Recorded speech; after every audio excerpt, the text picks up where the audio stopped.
Okay, you can go ahead, Adam. All right. Welcome everybody to this, I believe it's our fourth in the APR series of webinars. I'm Adam Rollins. With me in the chat is Zach Stone, and we are representing the Special Populations Data Team.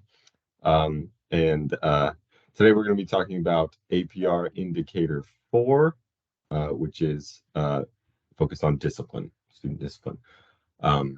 This webinar will be recorded and posted to the Special Populations webpage on the TDOE site soon. And I will kind of pause for questions along the way, and of course we'll have time for questions at the end.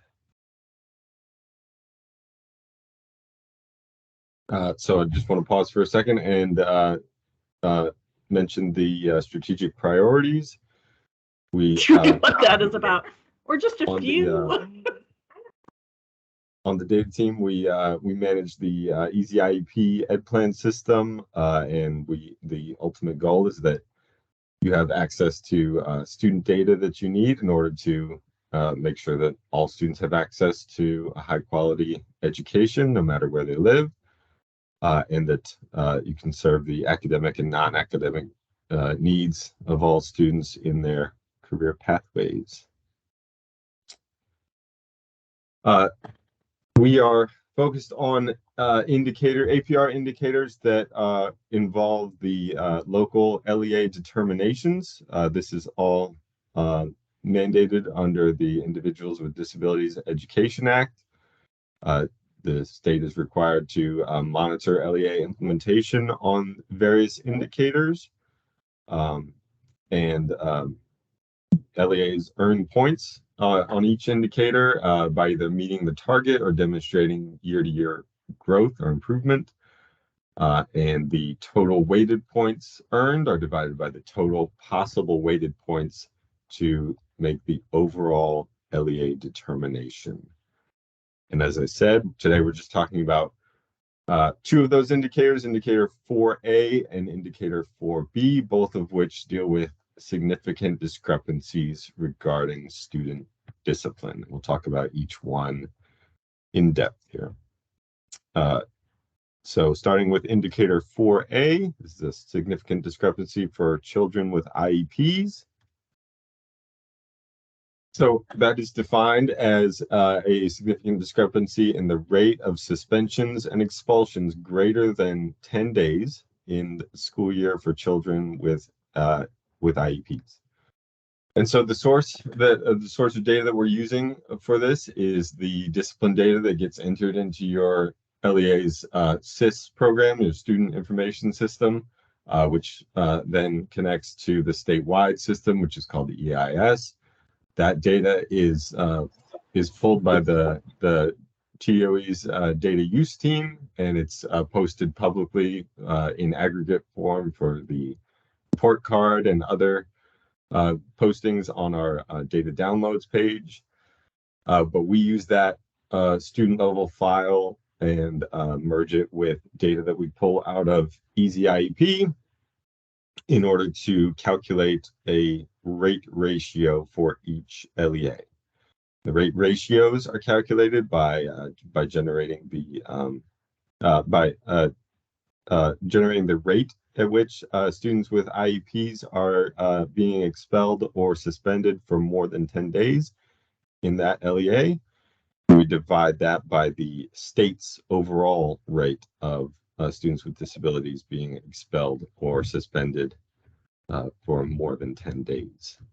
So this is commonly confused with the indicators that Zach talked about last week, the disproportionate representation. This is a totally separate calculation here. Talking about for indicator 4A. So I'll walk through just a paper example here, and then we'll have some actual reports to look at and practice some calculations here in a minute. But just to go over the big picture here, so a significant discrepancy is only calculated for your LEA if you if you have a minimum of 5 students with disabilities expelled or suspended for more than 10 days. It is only considered a significant discrepancy if the rate ratio is 2.0 or greater. And so the way that is calculated is we take the number of students who were suspended or expelled out of the total number of students with disabilities in your district. So for example, if LEA has 50 students with disabilities and 5 of them were suspended or expelled for more than 10 days, then the rate for that district would be 0.10 or 10%. And then we look at the overall state rate for all students with disabilities in the state and how many were suspended or expelled for more than 10 days. So for example, if we had 100,000 students with disabilities in the state and 5,000 were suspended or expelled for more than 10 days, then that would be a state rate of 0.05. So 10 divided by 5 is a rate ratio of 2.0 for that district for indicator 4A.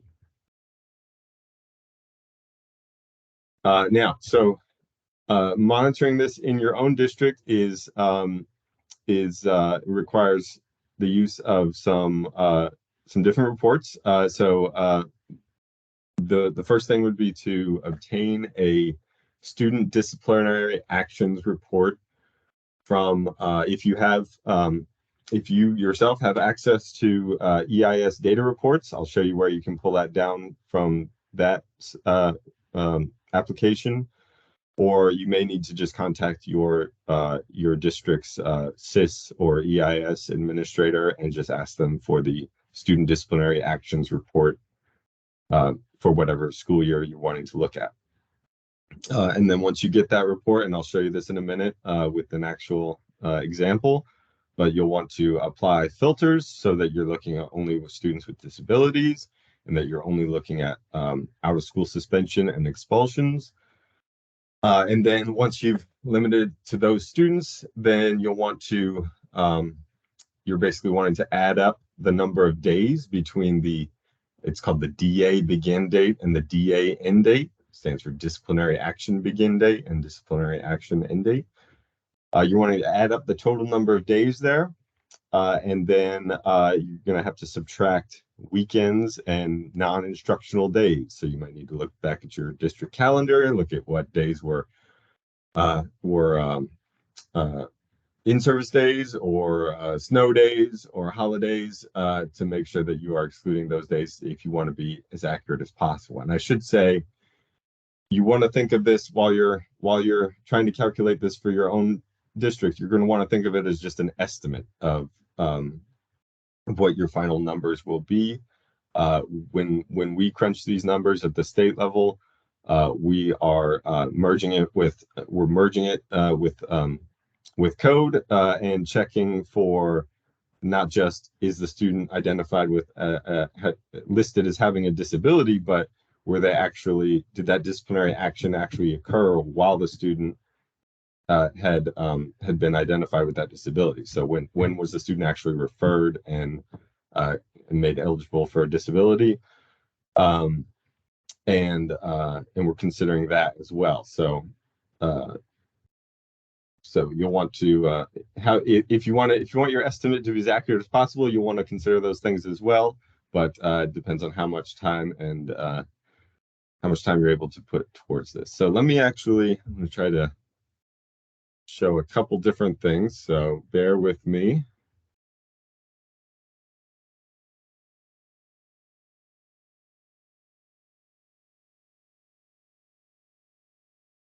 It logged me out of data reports. Let me just log back in for a second.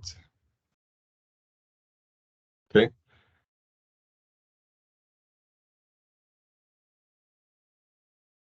So if you have access to EIS data reports, you get your student disciplinary actions report by going to research queries. Scroll down here to student disciplinary actions.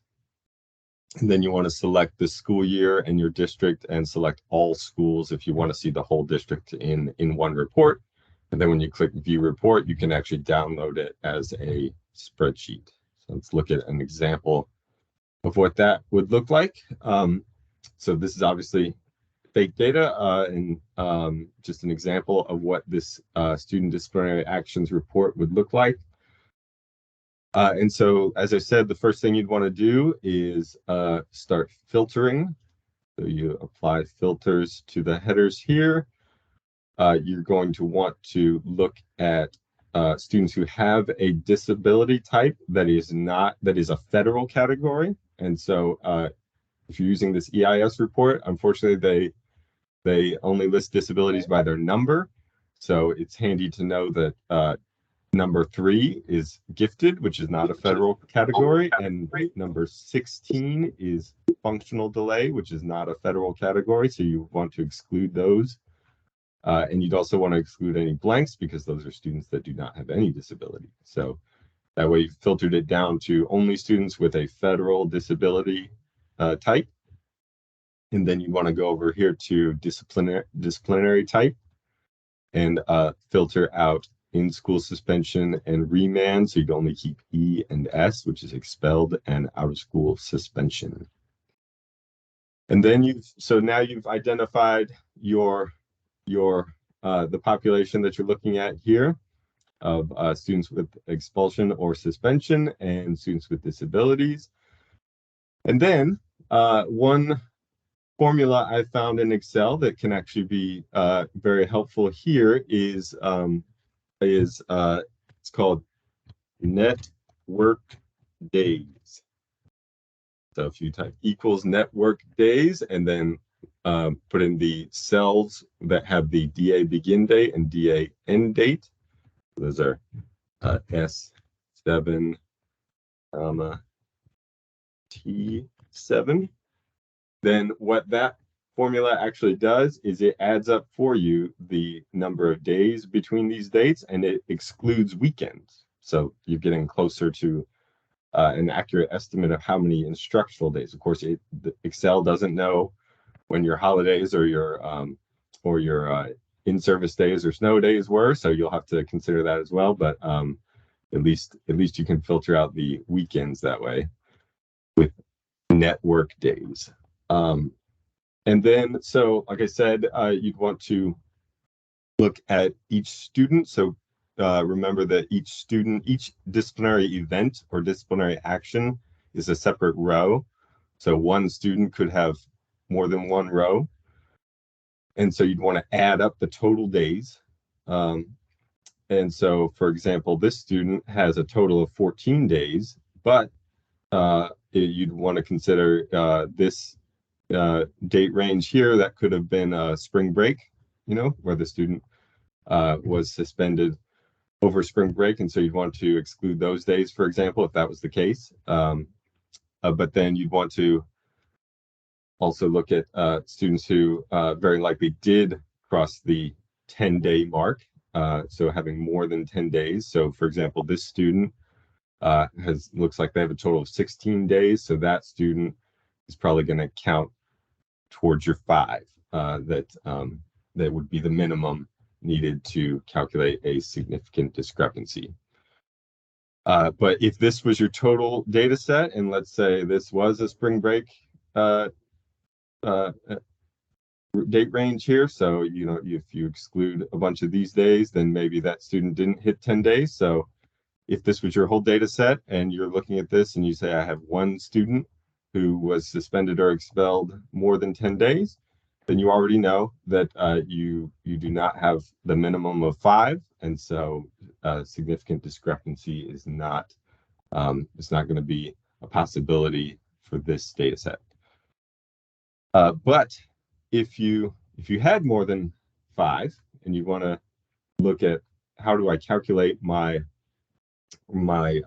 rate for my district, you would want to pull up the table 1 and 3 report, which will run for you on December 1st.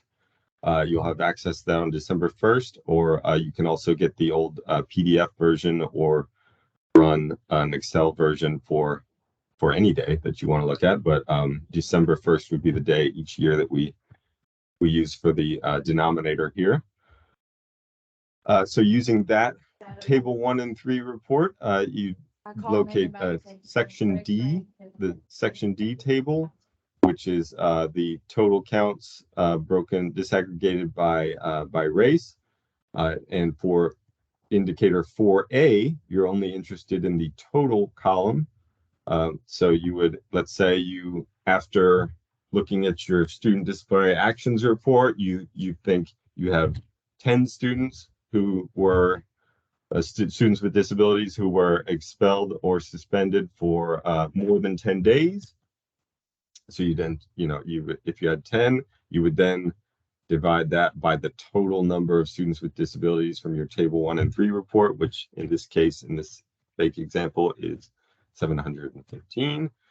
So 10 divided by 715 is 0.014. Now we are trying to get some resources and tools out to you soon that would allow you to know what the state rate is and help you calculate this for yourself. So we don't know what the state rate will be yet for the 2021-22 school year. We'll know that soon. And we'll try to communicate that out to you somehow so that you can estimate this and compare your state rate, your LEA rate to the state rate, and get an estimate of your rate ratio, which would be your LEA rate divided by the state rate. Okay. And Zach, let me know if I'm not transitioning back to the PowerPoint here. You can't see what I'm seeing. But so that is indicator 4A. Let's pause there, see if we have any questions before we look at indicator 4B. Just feel free to pop it in the chat or come off mute and ask if you have a question about 4A.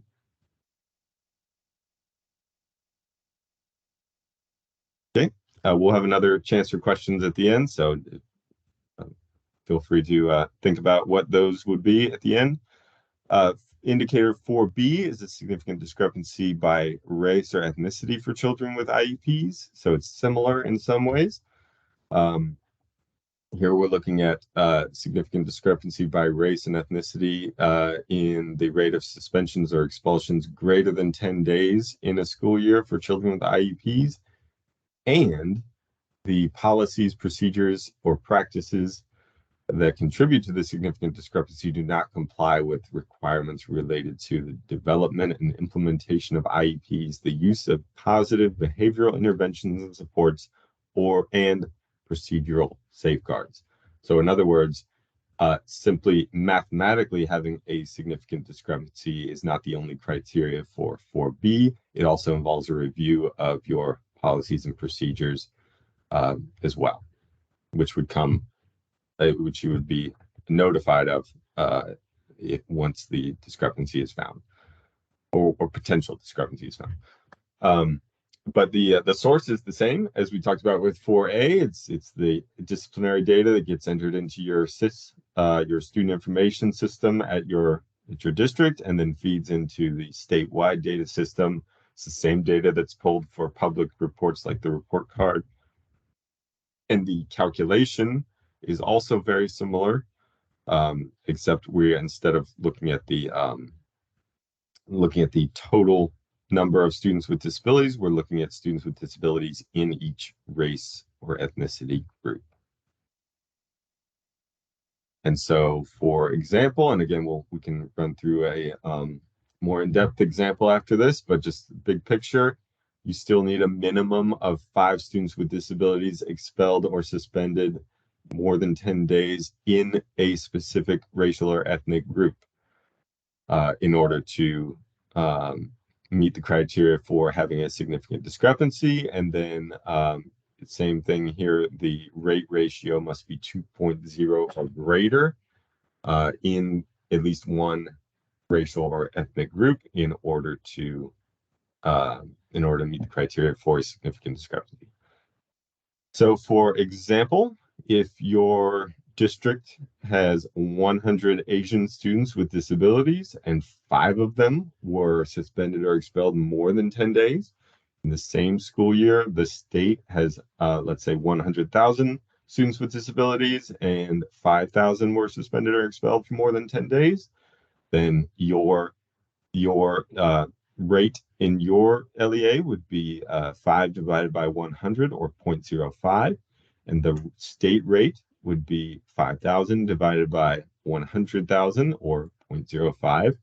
So 5 divided by 5 is a rate ratio of 1.0.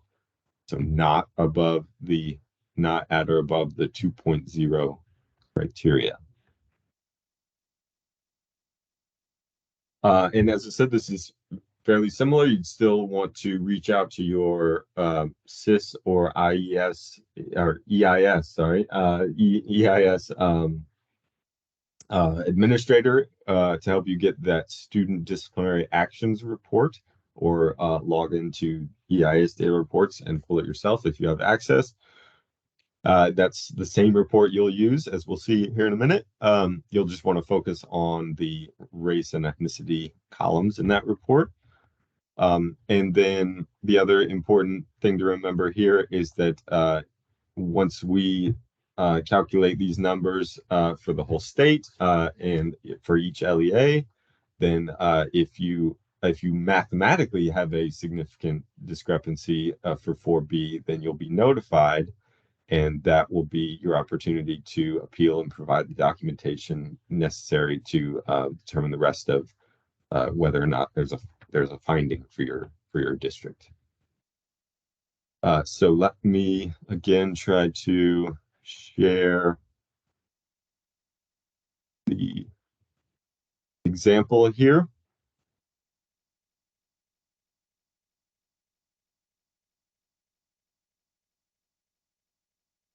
So the same example here where we've already filtered for students with disabilities, with a disability type that is not blank or 3 or 16. Those, again, are the 3 and 16 are the non-federal categories. And we've filtered disciplinary type for E and S, expulsion and suspension. So we filtered out in-school suspension and remands. We've calculated the number of days with this network days formula in Excel, if you're interested in doing that, to eliminate weekends, and we've looked at our district calendar to consider other days that we should eliminate, like spring break or school day or snow days and so forth. And now we've identified, let's say, one student who has potentially more than 10 days of suspension or expulsion. We would now want to look at what is the student's race and ethnicity in columns H and I of this report. So that is the race is given a letter code here. If there's more than one letter code, then that student would be considered multiracial. So that would or sometimes it's called 2 or more races. But of course, you know, you'd want to look at students who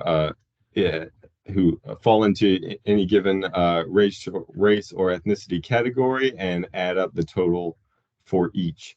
And again, you're checking for any race or ethnicity category where you have 5 or more students who have 10 or more days of suspension or expulsion. If that is the case, then you would sorry, I'm gonna have to share again to get to the other example.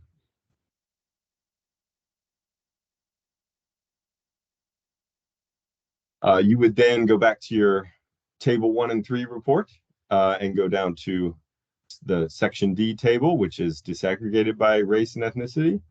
And so, for example, if you noticed you had 5, let's say, white students who had been suspended or expelled for more than 10 days, then you would want to divide by the total number of white students with disabilities in your Table 1 and 3 report from December 1st.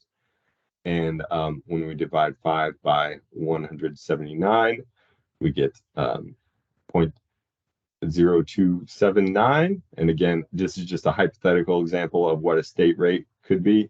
If we divided that by the state rate, it would be a rate ratio for white students of 2.79. All right.